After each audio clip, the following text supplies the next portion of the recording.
Have you ever wondered what Earth was like before the dinosaurs? Before trees? Before flowers? Even before the continents, as we know them? Let's travel back in time, over 4 billion years, to a world that was violent, volcanic, and completely alien. This is the story of how our oceans were born, and the terrifying creatures that first called them home. In the very beginning, our planet was a molten ball of rock, constantly bombarded by asteroids and comets, for millions of years. This cosmic assault continued, but these icy comets and water-rich asteroids were actually delivering a precious gift. Water? As Earth slowly cooled, this water vapor, which had shrouded the planet in a thick, steamy atmosphere, began to condense. Then, the rain started. It wasn't just a shower. It was a deluge that lasted for millions of years, a continuous global storm that filled the vast, empty basins of our young world. This is how the first ocean was born, a single, planet-spanning body of water. But this early ocean was not the blue, life-filled paradise we know today. It was a hot, acidic, iron-rich soup, greenish in color under a dim, young sun. Life's first spark ignited not on land, but in the dark, crushing depths of this primordial sea, likely around hydrothermal vents. These were tiny, single-celled organisms, the very first ancestors of everything that would ever live. For billions of years, life remained simple, but then something incredible happened. The Cambrian explosion. In a relatively short burst of evolutionary time, life went from simple microbes to a riot of complex, bizarre forms, and with this explosion of diversity came the first true monsters.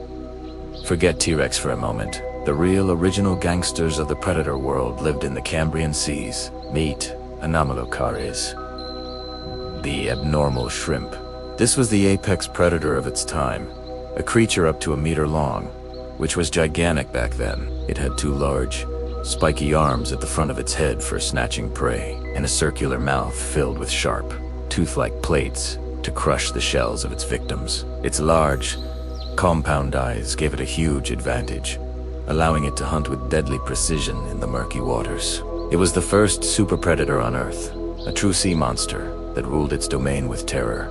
But Anomalocaris wasn't alone. The oceans were teeming with other strange and fearsome creatures. Imagine trilobites, armored arthropods that scuttled across the seafloor, some small, some as large as dinner plates. Then there was Opabinia, a creature so strange that when its fossils were first presented, scientists laughed, thinking it was a joke. It had 5 eyes on stalks and a long, flexible proboscis, ending in a claw, which it used to catch its food. This was a world of evolutionary experiments, where nature was trying out all sorts of weird and wonderful body plans. As we move forward through geological time, the monsters only got bigger and more terrifying. Fast forward to the Ordovician and Silurian periods, and you get the sea scorpions, some of these arthropods could grow to be over 2 meters long, making them the largest arthropods that have ever lived. With powerful claws and a menacing tail, they were formidable hunters of the shallow seas. And let's not forget the first fish.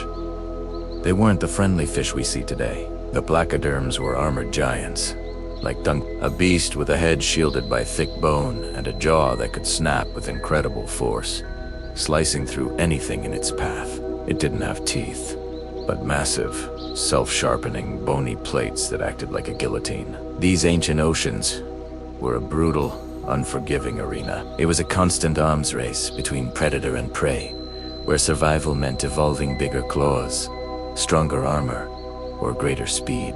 These first killers laid the foundation for every ecosystem that followed. They were the pioneers of predation, the first links in a food chain that continues to this day. So next time you look out at the ocean, remember its dark and violent beginnings. Remember the alien world beneath the waves, ruled not by sharks or whales, but by armored monsters and nightmarish giants that dwarf anything in our wildest imaginations. Thanks for joining us on this journey back to the dawn of life. If you were fascinated by these ancient sea monsters, make sure to hit that like button and subscribe for more deep dives into our planet's incredible history. See you next time.